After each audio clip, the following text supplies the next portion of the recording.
title is certainly supposed to indicate storytelling. I wanted to say to the reader, this will be stories. It will be a saga. It's a family affair, which it is. It involves these two brothers, one of whom is adopted, and hence in a totally different position once the Nazis come to power to the rest of the family, because it's a Jewish family and he's adopted and he's not Jewish.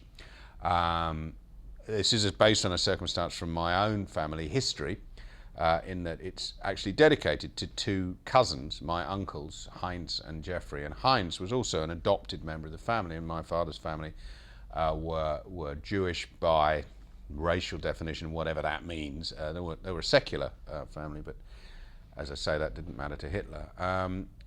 Many members of my family got out, a lot didn't.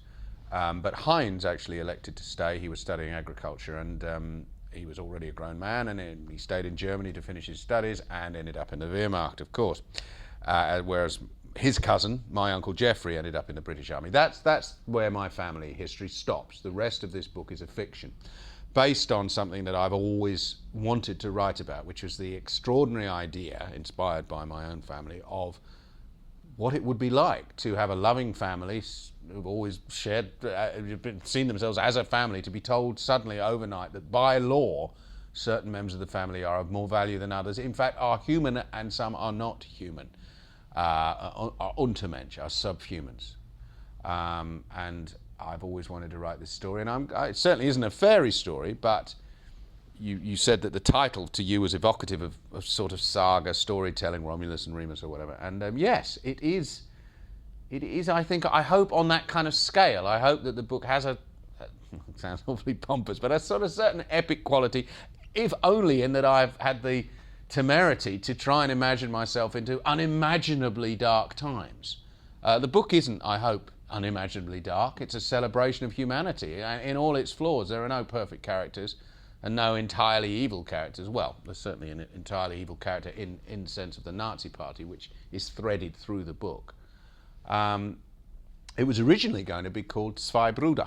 I always wanted to call it Zwei Brüder because obviously it's two brothers in German.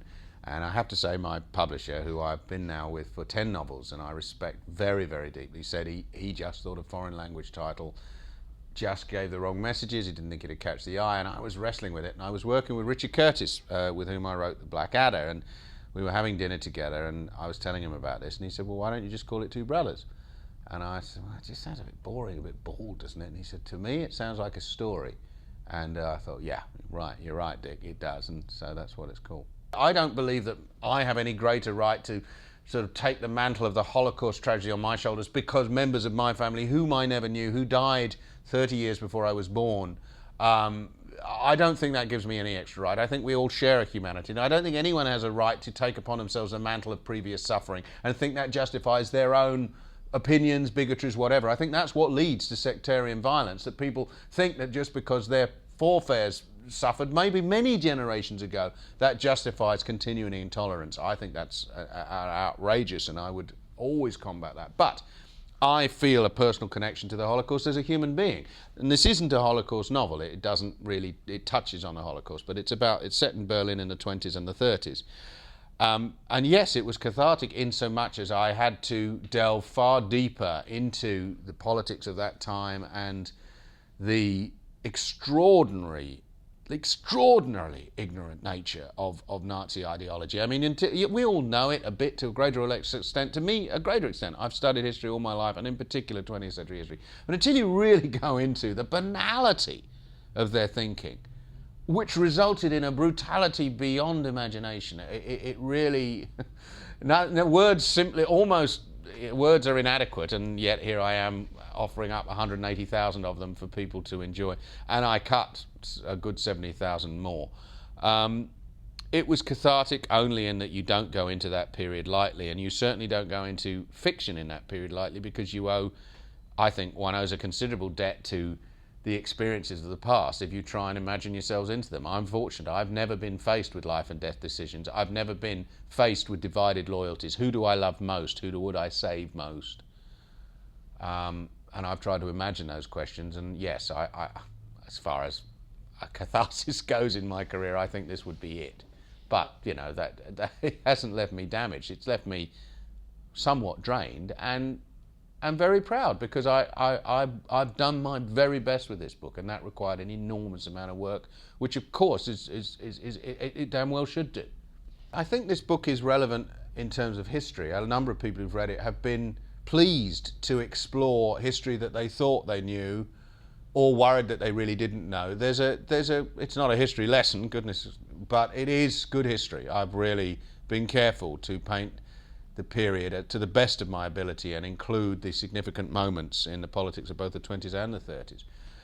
In terms of our understanding of that unimaginable horror, look, fiction, art is essential to the fact of being human, and with obviously the greatest respect to, we think it was Primo Levi who said there can be no poetry after Auschwitz. I'm sure someone will write in and say it wasn't. Now clearly anyone who has suffered that kind of experience has every right to imagine that there is no humanity after that, but he himself is a living proof that there is glorious humanity after that. And certainly in my tiny way, I've attempted also to celebrate humanity through the wit and the courage that we can show in adversity. I believe that fundamentally it has to be true that the human capacity for good is greater than its capacity for evil, that the redeeming power of love is stronger than the corrupting power of hatred. I think, for instance, the fact that we are seeing the beginnings of, we're seeing power sharing in Northern Ireland finally, you know, I pluck that out of the air as an example. We must never despair. And easy for me to say, I've never suffered as many people suffered in Northern Ireland, and the greatest suffering in the 20th century perhaps, although let us not try and quantify evil or suffering. But I've tried to celebrate my own belief that in the long run love will triumph, and that is a theme of the book. So I would hope that there must always be art, no matter how deep the depths of which humanity can sink. Art will show that we can also rise above it. And the fact that Nazi art and Soviet art was so generally pretty grim, not all, the Soviets did a few good things, but you know, the fact that particularly Nazi art was so grim is, I think, a little side note to history, just proving that bullying and hatred does not lead to great art, but great art can show us a way out of bullying and hatred, I think. I always find it very strange that the Greeks chose to draw this line, this ridiculous line, between comedy and tragedy. The idea that the two are mutually exclusive, separate. Watch an episode of Fawlty Towers and you'll see comedy and tragedy. I think that there is, the more serious life becomes, the more important comedy is. And that doesn't mean as a palliative, as a sticking plaster, but as central to our understanding of who we are. And indeed, we can't even define what comedy is, because the darkest jokes sometimes don't even appear to be, and I say jokes, moments of enlightenment. You know, it is phenomenally funny that Heinrich Himmler chose to describe in great detail what he thought an SS man should be in terms of the perfection of his teeth, the nobleness of his brow, etc. This man needed only to look in a mirror to understand the genuine clown-like absurdity of every word the Nazis spoke. And yet, the words they spoke led to the murder of millions. That is comic. That doesn't make it funny or light. It doesn't make it... certainly doesn't give it any credibility, but it is comical. And when we wrote the Blackadder 4, Blackadder Goes Forth, we were dealing with the mass slaughter of people whose nearest relatives were still remembered. This was 25 years ago we wrote this, and both my grandfathers only recently died, and they'd both been in that war. And yet, we were writing jokes which had generals sweeping their men off the map, and I think a really good joke about the idea of why don't we all just meet? Why don't we just 50,000 men should assemble in Potsdamer Platz and 50,000 men in in Trafalgar Square, and we should just shoot them, and then nobody needs to go and live in mud and have to eat rat stew, and and we'll just each shoot for it, because generals were saying to each other, well, when we're down to our last man, we'll know who's won. Now that's comedy, and it's comedy about something so terrible that you wouldn't imagine. So I'm very clear in my mind that the ability of the human soul to laugh is central to being human, and that there is no area of our thinking or our activity in which it's not significant. Remembrance Day is clearly significant because it's important, it's supremely important that we reflect on the past sacrifices that have ensured our freedom, and also on the times when they didn't. When we reflect on the First World War, you have to think about a tragedy that was also in many ways avoidable. You reflect on the Second World War, and I think it's unanswerable that the sacrifices were direct and relevant. It was an absolute cause and effect. We fight, the world is saved. This is not to denigrate the sacrifices of the First World War in any sense, but I think Remembrance Day should be a reflection on the way we manage our affairs and the fact that we call upon the finest emotions and characteristics of humanity: bravery, self-sacrifice, greater love had no man, etc. We call upon these characteristics, sometimes for good and sometimes for evil, but we should reflect. And of course, Remembrance Sunday is extremely important. And I personally feel a personal commitment, because there's no doubt about it, that my father's family, and members of it, not all, but members of it, were saved by the fact that Britain held out, and held out alone against a tyranny which might have triumphed. Churchill was absolutely right. It's the bottom line. Either humanity descends into utter darkness, or we triumph and it doesn't. And there was a year when it was, the bottom line was the British Armed Forces. So that's, I'm no Little Englander, I'm no jingoist, but I'm absolutely clear in the debt I owe. But that doesn't relieve me of the obligation to think about the waste of war and the fact that most wars are bloody stupid and fought for the wrong reason.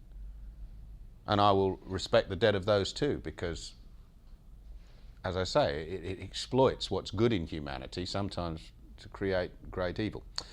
The reason we still return to the war and the Nazi period, I guess, there's an endless fascination, and the more you look at it, the more fascinating it becomes, because it's only 3 generations ago.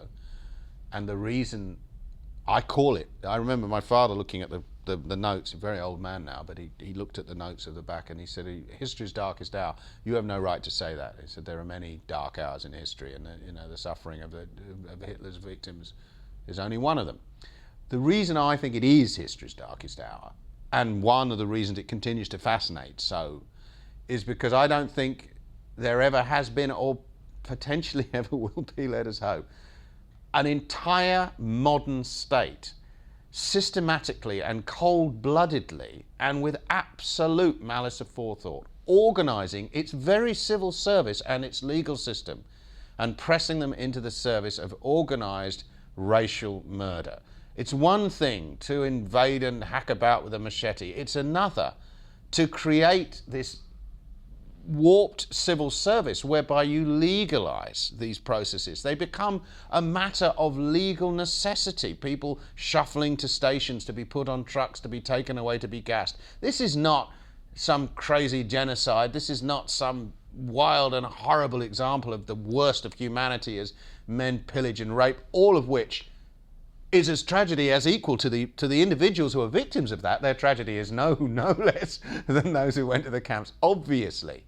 But the broader geopolitical fact that a great nation like Germany in such a short period of time could pervert everything that was good about it, the rule of law, the fact that it had an efficient civil service which was supposed to serve the people, etc., and corrupt it in such a way, that for me does make it history's darkest hour, because I don't think there is a parallel. There's many a genocide, and there's many a wild and terrible example of the sheer propensity for brutality that men are capable of. But I don't think there's ever been an example quite like the Nazis for organising murder and legalising it.